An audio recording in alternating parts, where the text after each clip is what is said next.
continuing our series, talking about the games that we played in Essen 3 months ago, because you taught me that in the last video. I did. We're going to go on to the next game that we had a demo for. Can you remember what it was? Yes. No, let's be honest though, before I brought the box Control, in the room. delete. Before I brought the box in the room, could you remember? No. No, but would you have remembered this game? Yeah. And what is the game? Just not the order we played it in. No, that's fair enough. I mean, I can't actually remember the title. I'm going to peek over there. Dream of Home. That's right. And obviously this one is a little bit different to most of the other ones on the list because I actually bought it. Oh wow, look at that. That was good. I'm a natural. And I bought the expansion. I didn't play that though. and- So let's just ruin the video. You didn't what? We didn't play that in Essen, so you ruined the video now. No, but I also bought the premise. But I mean, the fact that I bought all of that is quite a telling fact. Okay. Do you want to explain Dream Home? Yeah. Go on then. You build a house. We don't build a house because the house is already there. You put the rooms in the house and you need a fancy roof. You turn the house into a home. Ah, I see what you did there. It's called Dream House though, isn't it? No, it's called Dream Home. Oh, that's why I was getting confused. And you put stuff in the rooms as well, like cats. Wow, what a dream. That's it really, isn't it? Yeah. You explain it now. Alright then. So, in Dream Home it's like a card drafting, like a board drafting game. So each round there'll be like 4 rooms and 4 or 5 rooms and 4 or 5 matching helpers or like assistants or roofs or decor for your rooms at the top, and you'll pick a column. So you get a room and like a little bonus, and everyone will draft in order, and you put those in your houses to build up your house.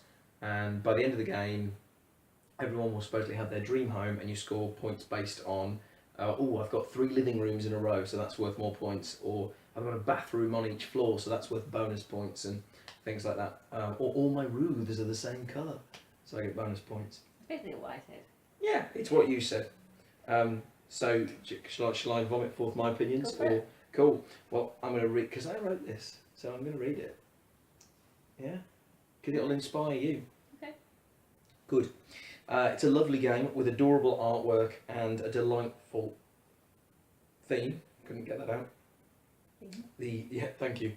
Central card drafting mechanic, taking a room and an improvement at the same time. It's got simple scoring rooms.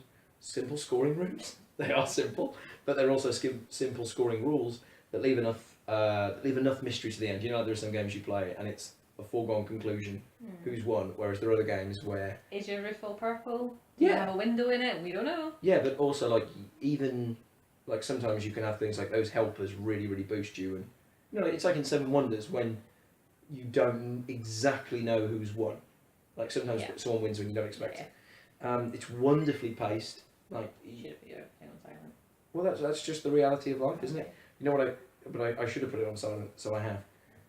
So that now if there's no more messages, it's not because I'm unpopular. It's wonderfully paced, so you know it's not a game that drags. It feels like there's always a new puzzle coming. It's got nice draft blocking as well, so a bit like the sort of... You're not reading your notes, you're making it up now. No, it says nice draft blocking right there. You're not in the third line. I am on the 3rd line. I've just added in a few things as I'm going. I'm not just reading a script. Alright, carry Otherwise on. I just posted the review, wouldn't I, as a written thing? Okay. But it's got that nice draft blocking thing that you can do in Ticket to Ride or Carcassonne, like family-friendly games. You can still do moves that upset people, but you don't have to play that way. But if you want to play that way like we do, then it's more fun. If you enjoy that. Yeah. Yeah, but you don't have to. So it paints a really beautiful picture at the end. So like at the end of the game, like Ticket to Ride or Carcassonne, you've made something at the end. And at the end of Dream Home, you've got a house. Like Which one's Carcassonne? and the one with the one you just ruined all your reputation. The one with We the don't play roads it, and do the we? castles Oh, it's a fields. and the farmers. Yeah. Yeah. Yeah, I've got it. We don't play it, so. We don't, no. So I picked up the game and all the expansions and all the promos, despite like all the shipping problems we had coming back from Essen anyway.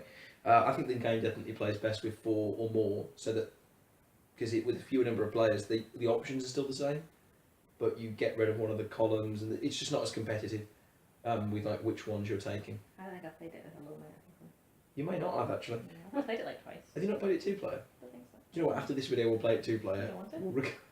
Well, that's telling. It's got really good end game scoring with still plenty to work out at the end, and there's some surprises. said that, Well, haven't from the you? Ruth cards, I know. That's why I'm going through it with pace. You threw me off. It could be argued that there's a problem that every card will appear in the game. Like, I don't know if for you that's anything that would bother you at all.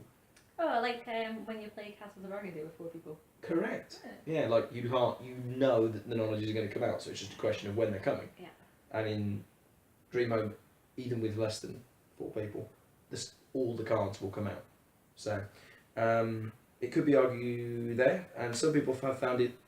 Like we played with a few people who found it weird that there's like no weird rooms. What, like the sex dungeon? Yeah, basically. Am I allowed to say that? Yeah, of course you are. Yeah. Like that sort of thing. I quite like the wholesome theme. I Yeah, prefer it to be like clean cut family game. and whatever. Yeah, yeah. And it can't be said enough that the art in the game is absolutely beautiful. They could do like an X-rated expansion though.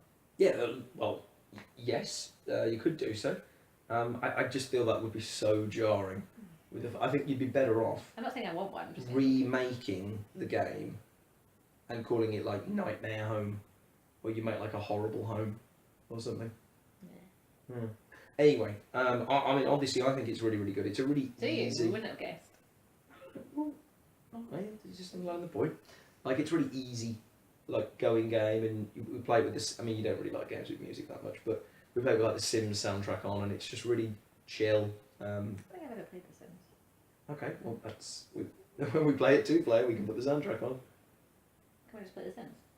Don't know. So, what do you think of Dream Home? I haven't played it for a while, Mm-hmm. so maybe my opinion's changed, but I think it's fine. Yeah. Mm. What would you? So, presumably, you would play it again. Yeah, but I wouldn't rush to play it again. You wouldn't ask to play it. No. Again. Then again, No. what games do you ask to play? Loads. Fair enough. You do ask to play some, I suppose. Yeah, I just. Do you think it has a role though as like an entry level game? Because like when Becky was getting into board gaming, this was one of the games that I used because it's Yeah. it's like simple and But accessible. I like simple games compared to confusing hard games. What are you thinking of as a confusing hard game? Most games. that one was something in it last week. Power Drift. Yeah. Yeah. But Burgundy's not a simple game. No, I like Burgundy. I would never really choose to play it. Okay, but you wouldn't Hence be why I want to upset. play it 2-player after this. But you wouldn't be upset by playing it. If I play it on a Friday night or something. Yeah. And it should be said that at Essen, I presume you had a really good time playing it because we were playing with those 2 Dutch ladies. Yeah, that's fine. Cool. For instance, good game to play at a convention because it's quick and easy to learn, and you can get the game in quick. And probably by playing it one time, you've actually got an accurate idea of what the game is like. And maybe if I played it more, I'd like it. Oh, well, we'll have to try that then because Not otherwise, it would also be a really good board game cafe game. Yeah. Do you know what I mean? Like easy to pick up and play. like take it off the shelf. You're not going Yeah. to offend anyone that you've gone with, and anyone could play You it. could probably offend somebody with it. Like someone who's homeless. Somebody who's always ends up being last when they're thinking in the cars because they don't know how to be first. Are you talking about Sean? Yeah. Is he going to watch this? No, he's not going to watch this. Right then. Cool. Well, I would say that Dream Home is one of my favourite games of the convention, but not my favourite. Well, because you bought it. Oh yeah. Probably liked it, yeah. Yeah. Are we finished now? Yeah.